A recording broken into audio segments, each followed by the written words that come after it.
When the Islamic warrior Saladin conquered the Crusaders and took control of Jerusalem, all right, he entered into an agreement that the Muslims would protect the Christian churches.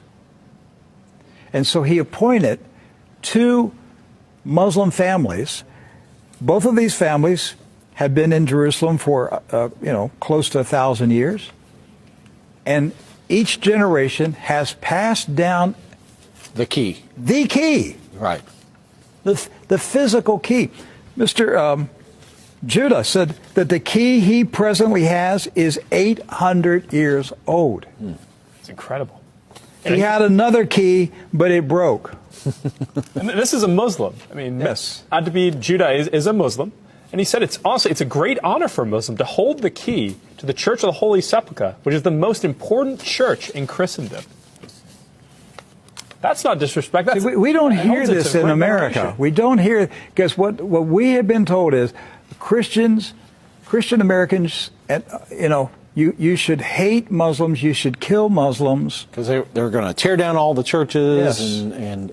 and basically just ransack them and everything else. But here we have two families that for nearly 1,000 years have actually been watching over Christian churches. That's right. So who planted into our minds here in America that we should hate and kill Muslims? Who planted that thought in our head? Because it came into our society after 9/11. That's correct. So 9/11 was a calculated, planned operation, and it changed everything in our country. And so we were saturated with media propaganda, which who owns the media in this country? So we were saturated with this media propaganda.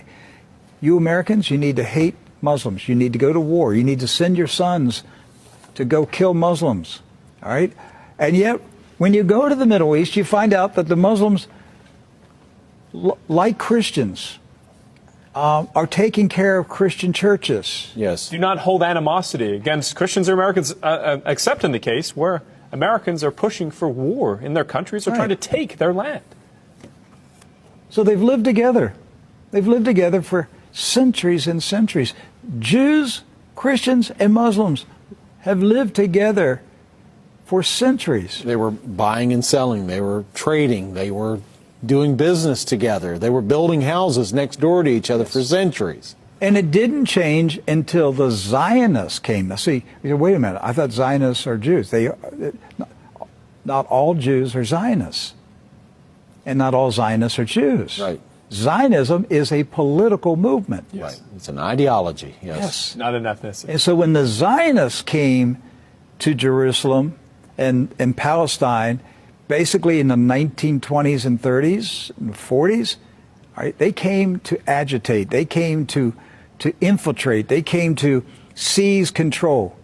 And so they formed paramilitary groups, like Irgun. And that's where Ariel Sharon and Menachem Begin, and these guys were young terrorists. And so there's where the hatred started to come in. The fighting, the animosity, the bitterness. But it didn't start until the Zionists appeared. Jews, Muslims, and Christians were coexisting. Yes. That's right.